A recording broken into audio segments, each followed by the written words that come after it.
Et Dieu vous bénisse, on peut s'asseoir rapidement. Assois-toi sur la tête du plus coriace des sorciers. Amen. Et pendant que tu t'assois, je déclare que Dieu te fasse s'asseoir dans la domination, Amen. dans la victoire, Amen. au nom puissant de Jésus. Amen. Alors ce soir, par la grâce de Dieu, je ne serai pas long. Vous allez juste me permettre de parler sur un tout petit passage de la Bible, Jean chapitre 14, à partir du verset 24 jusqu'au verset 30. Rapidement, je vais faire une lecture. Celui qui ne m'aime pas ne garde point mes paroles. Et la parole que vous entendez n'est pas de moi, mais du Père qui m'a envoyé. Je vous ai dit ces choses pendant que je demeure avec vous. Mais le Consolateur, l'Esprit Saint, que le Père enverra en mon nom, vous enseignera toutes choses et vous rappellera tout ce que je vous ai dit. Je vous laisse la paix. Je vous donne ma paix. Il dit, je vous laisse la paix. Je vous donne ma paix. Je ne vous donne pas comme le monde donne, que votre cœur ne se trouble point et ne s'alarme point. Vous avez entendu que je vous ai dit, je m'en vais et je reviens vers vous. Si vous m'aimiez, vous vous réjouirez de ce que je fais au Père, car le Père est plus grand que moi. Et maintenant, je vous ai dit ces choses avant qu'elles arrivent, afin que, lorsqu'elles arriveront, vous croyiez. Je ne parlerai plus guère avec vous, car le prince du monde vient. Il n'a rien à moi. Alléluia. Je vais m'arrêter à ce verset-là. Gloire à Jésus. Gloire à Jésus. Amen. On va aller rapidement en, je crois, 15-20 minutes ou plus, et puis on aura fini. On ne va pas durer ce soir. L'une des choses que tu dois comprendre, c'est que Jésus est en train de parler à des hommes, à des femmes, à des personnes qui l'écoutent. Il dit, je vous laisse la paix et je vous donne ma paix. Quelle est cette qualité de paix que Jésus te donne? C'est la qualité de paix qui te permet de dormir dans une barque contre laquelle le vent s'élève, contre laquelle la tempête s'élève, alors que tout le monde est troublé autour de toi. Toi, tu es tranquille et tu dors. C'est la qualité de paix qui ne dépend pas des circonstances de ton quartier, qui ne dépend pas des circonstances de ton pays, qui ne dépend pas des circonstances de personnes qui t'entourent. On peut dire la vie est chère, on peut dire que c'est compliqué, mais à cause de sa paix, tout le monde peut être troublé autour de toi.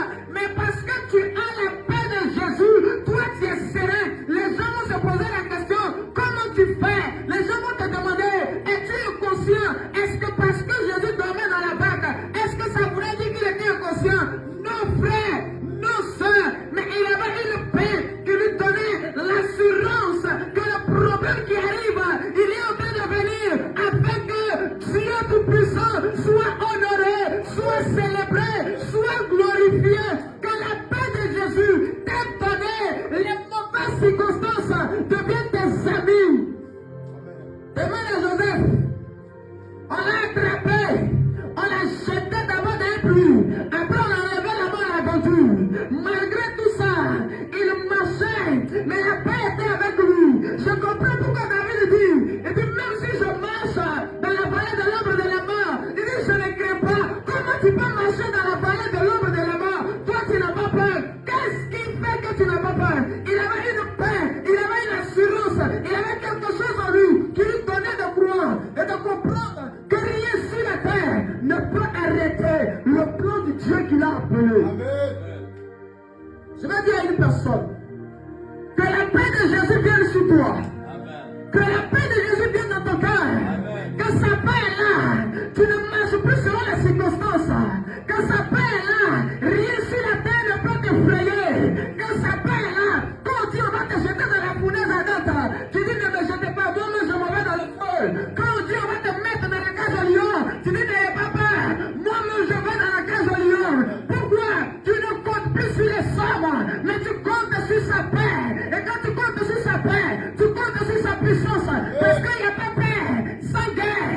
Dans la guerre, c'est la puissance. Dans la paix de Jésus, il y a la puissance de Jésus.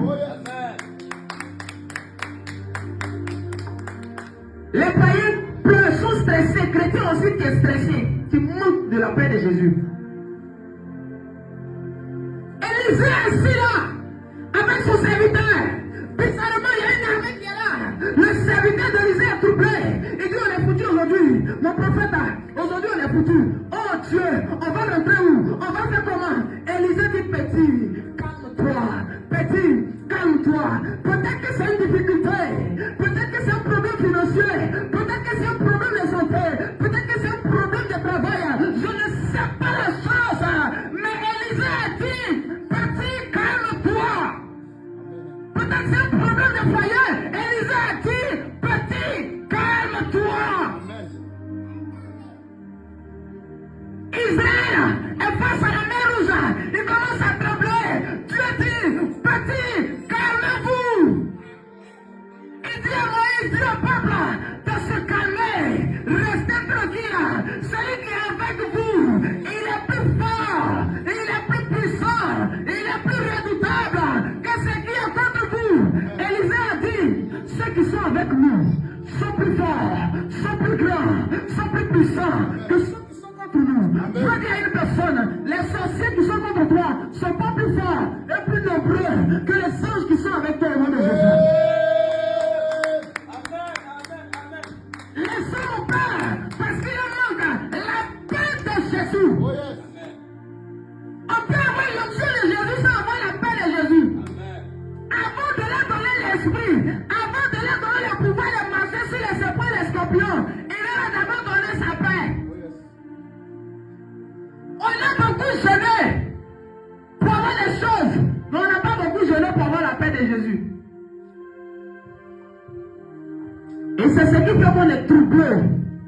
Comment tu peux dormir dans une barque? Ce n'est même pas un grand bateau.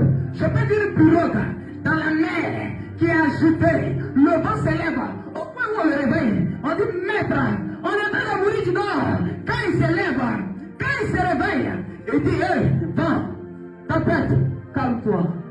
Ils sont étonnés. Quand tu as la paix de Jésus, quand tu as la paix de Jésus, tu as la paix des autres dans ta main aussi. Amen. Amen. Amen. Amen. Amen. Celui qui a la paix de Jésus en lui, quand il y a un problème sur la terre, quand il arrive, il vient avec la solution du problème.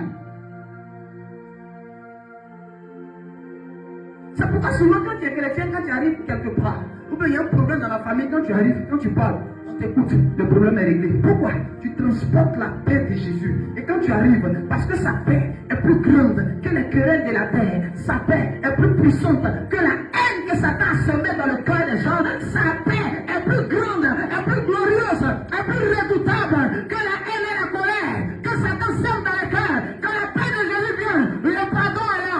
Quand la paix de Jésus vient, l'amour revient. Quand la paix de Jésus est là, la réconciliation est là. Pourquoi nos familles sont divisées? Parce que la paix de Jésus est sortie de là. Alléluia. Amen. Est-ce que je peux avancer? Amen. J'ai juste quelques minutes et puis j'ai fini. Amen. Alléluia. Amen. Bien-aimé dans le Seigneur, il dit que votre cœur ne se trouble point. Quand tu as sa paix, ton cœur est tranquille. Quand tu as sa paix, on dit le pays en guerre.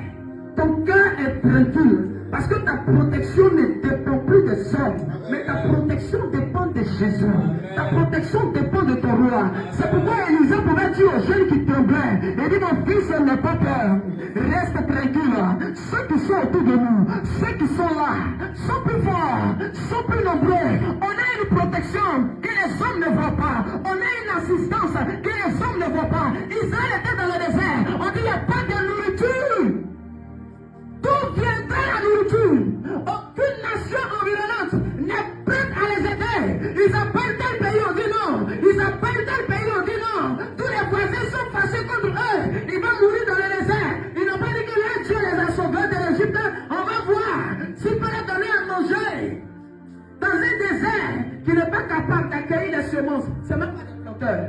C'est des éleveurs. Mais Dieu dit quoi? Restez tranquille, restez tranquille. Quand tu as la paix de Jésus, tu es connecté à ce qu'on appelle le système d'approvisionnement surnaturel. Frère, même si c'est face, que si tu es devant un caillou, à cause de sa paix, le Seigneur va donner à la pierre de vomir de l'eau pour toi. La Bible dit que le ciel laissait tomber de la manne. Il mangeait jusqu'à être rassasié. La paix de Jésus dans ton cœur va obliger le ciel à te donner ce qu'il te faut. À te donner ce qu'il te faut. Dieu n'a pas encore applaudi parce que tu es troublé comme les païens. Tu es apeuré comme les païens. Tu regardes les circonstances de la vie comme les païens. Tu oublies que tu es un Dieu qui est plus fort qu'eux, plus puissant qu'eux, plus dangereux qu'eux. Quand la paix est arrivée chez Lazare, même la soeur de Lazare, elle a dit c'est fini, il fallait vite venir. Le cas de mon frère c'est fini, c'est gâté, il n'y a plus rien qu'on peut faire. Il dit calme-toi, calme-toi, calme-toi. Lazare sort. Je ne sais pas ce qu'on t'a arraché. Elle, on lui avait arraché le frère. Elle, on lui avait arraché le frère. Elle, c'était que des soeurs. Mais quand sa paix est venue, quand il est arrivé, il est allé prendre ce qu'on lui a arraché. Il lui a redonné ça. Je ne sais pas ce que Satan t'a pris. Mais la paix de Jésus vient dans ta vie. Et ce qu'on t'a arraché revient entre tes mains. Les opportunités qui ont perdu, elles sont restaurées ce matin. Au nom puissant de Jésus. Tu pousses un peu plus loin. La Bible dit ceci. Il dit, je ne parlerai plus de cette manière. Le prince de ce monde, il arrive. Mais bizarrement, il n'a rien en moi. Remarquez, le prince de ce monde ne va pas, il vient. Est-ce que tu sais que peu importe où tu iras, Satan viendra. Peu importe où tu iras, Satan viendra. C'est pourquoi tu ne dois pas avoir peur du diable. Et le pas de Dieu doit avoir peur du péché que des démons. Parce que les démons même sont des pécheurs. C'est le péché qui les a fait bannir du ciel. Ils n'ont pas vécu le péché, mais ils ont été vécus par les péchés. Il y a les péchés, il y a les démons. Nous devons avoir peur du péché, mais nous devons résister aux démons. Amen. Il dit, ils arrivent. Il dit, le prince de ce monde arrive. Mais je suis serein. Parce que celui qui vient là, il n'a rien en moi. Est-ce que vous savez que Satan va nous convoquer dans des tribunaux spirituels? Quand il a quelque chose en toi, le prince de ce monde va te convoquer, va aller faire des réclamations sur ta vie, va aller faire des réclamations sur tes enfants. Pourquoi? Parce que tu as quelque chose qui lui appartient en toi. Tant que la chose demeure, Satan aura un droit sur ta vie. Qu'est-ce que nous savons qui appartient à Satan? Frère, regarde ta vie, regarde ta famille. Si ton papa avait un fétiche, mais quand tu penses que je n'ai pas envie d'en parler, c'est pas le moment de cacher. Parce que c'est que tu caches, Satan voit ça. Il va utiliser. Jésus dit, il arrive. Écoute-moi bien. Je ne sais pas où tu te trouves, mais sache que peu importe où tu es, Satan va venir. Il viendra. Quand les chrétiens, Satan ne nous trouve pas le dos, il vient voir si on n'a pas de choses qui lui appartiennent. Le diable viendra dans ta maison. Le diable viendra dans la vie de tes enfants. Il viendra dans tes études pour vérifier si tu ne lui dois pas. C'est pourquoi il fait tout pour d'abord semer des choses en nous.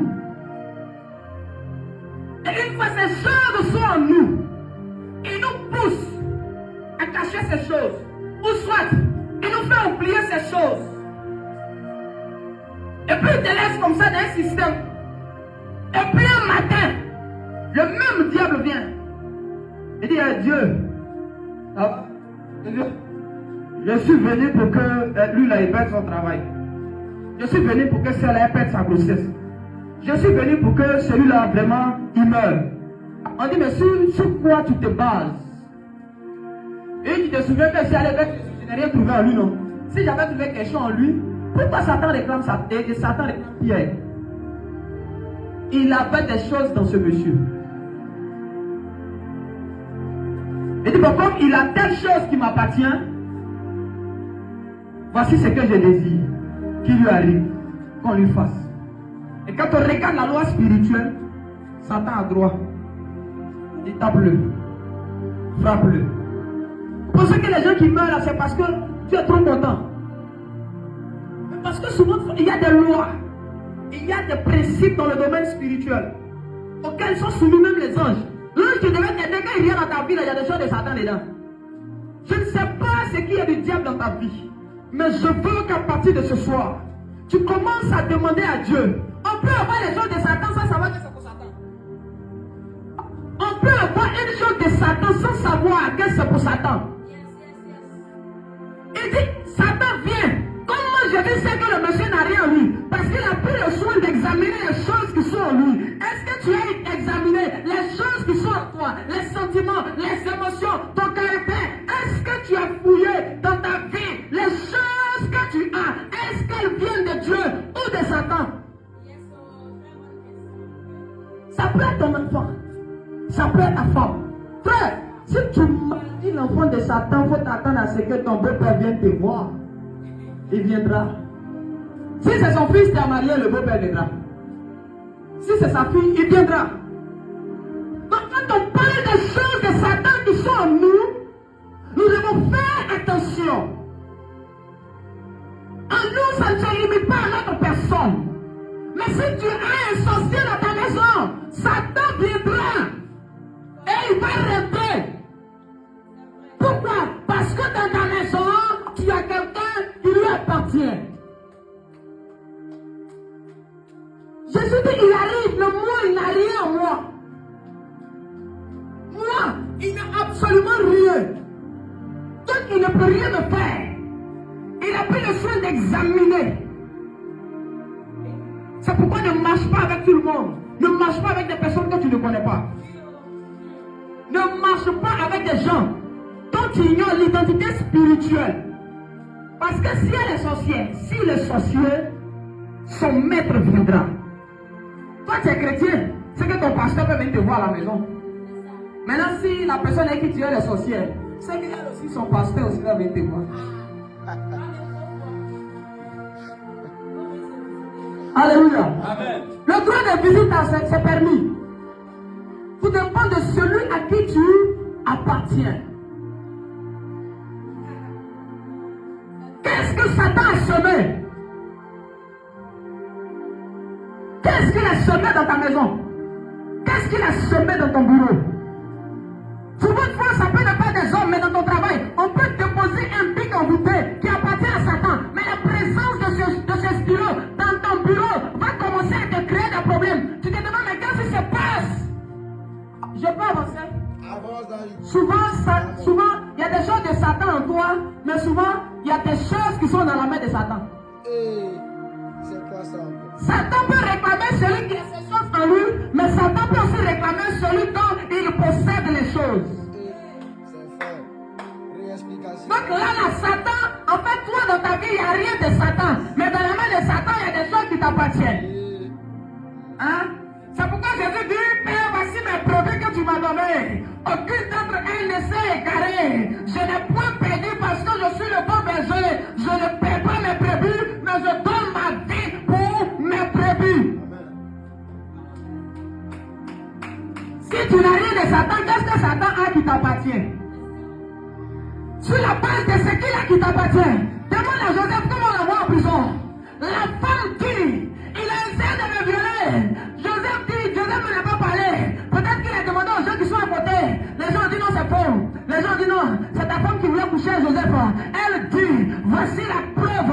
Peut-être que moi, je n'ai pas mon dessous dans la main de Joseph. Je n'ai pas mon habit dans la main de Joseph. Mais j'ai le manteau de Joseph dans ma main. À cause du manteau qu'elle avait, son mari n'a plus posé question. Son mari n'a plus il s'en foutait de ce que Joseph pouvait dire. Il s'en foutait du passé de Joseph. Quand il a attrapé, il l'a mis en prison. Pourquoi? À cause de la preuve de ce qu'elle avait qui appartenait à Joseph. Qu'est-ce qu'on a qui t'appartient? Qu'est-ce qu'on a? Pour certains, ils ont la semence.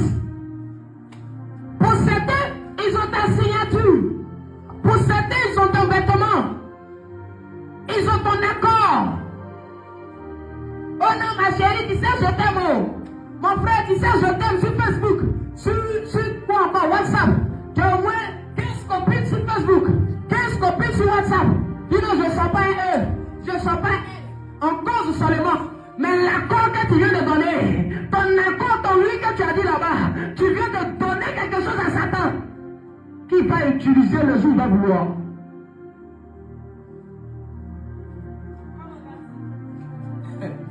Est-ce que je peux avancer?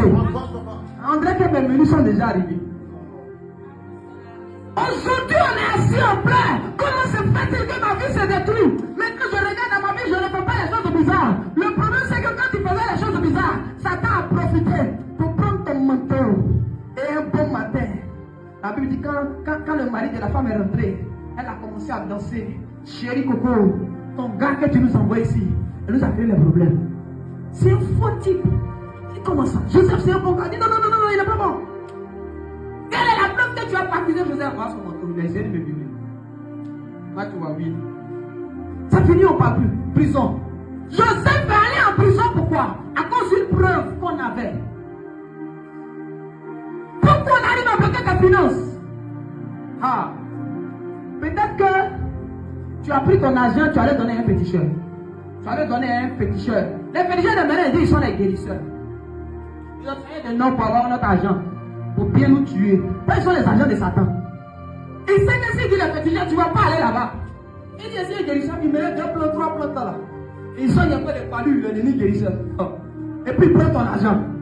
Et sans le savoir, tu as confié ta richesse, la richesse de tes enfants à Satan. Hein? Tu as confié ça à Satan. Il peut utiliser ça pour dire ce monsieur ou cette femme ne doit pas avoir l'argent. Elle ne doit pas avoir de réalisation. Tu n'as rien de Satan en toi. Tu n'as rien de Satan chez toi. Entre tes mains. Mais Satan a des choses qui t'appartiennent chez lui. Satan a des choses qui t'appartiennent dans sa maison. La semaine des eaux à ta semence, elle se promène et ça. Le montant de ton ministère, c'est recevoir un hôtel. Ton foyer, la vie de ton foyer, c'est rester dehors. Tu allais dire les choses du foyer à une vieille sorcière pour te donner conseil. Elle a pris ton foyer en otage. Je vais passer concours. Tonton, aide-moi. Et quand tu allais prendre l'aide chez ce monsieur, sans le savoir, tu lui as donné accès sur ta vie professionnelle. Depuis là, tu ne travailles pas.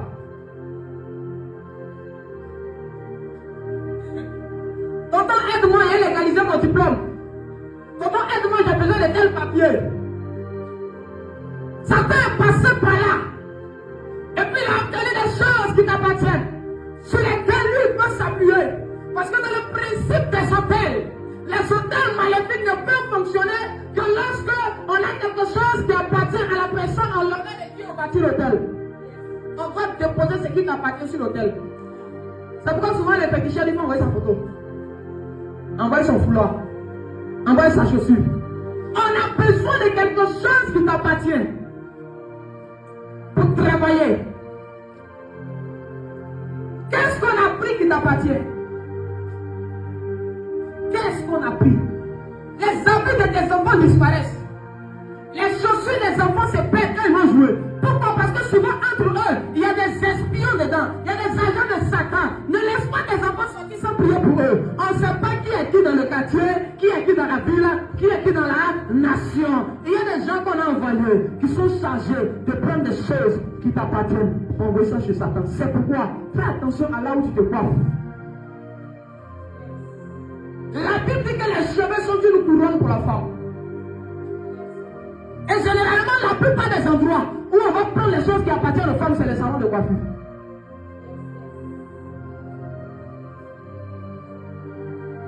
Le lieu où les couronnes sont déversées, c'est les salons de coiffure.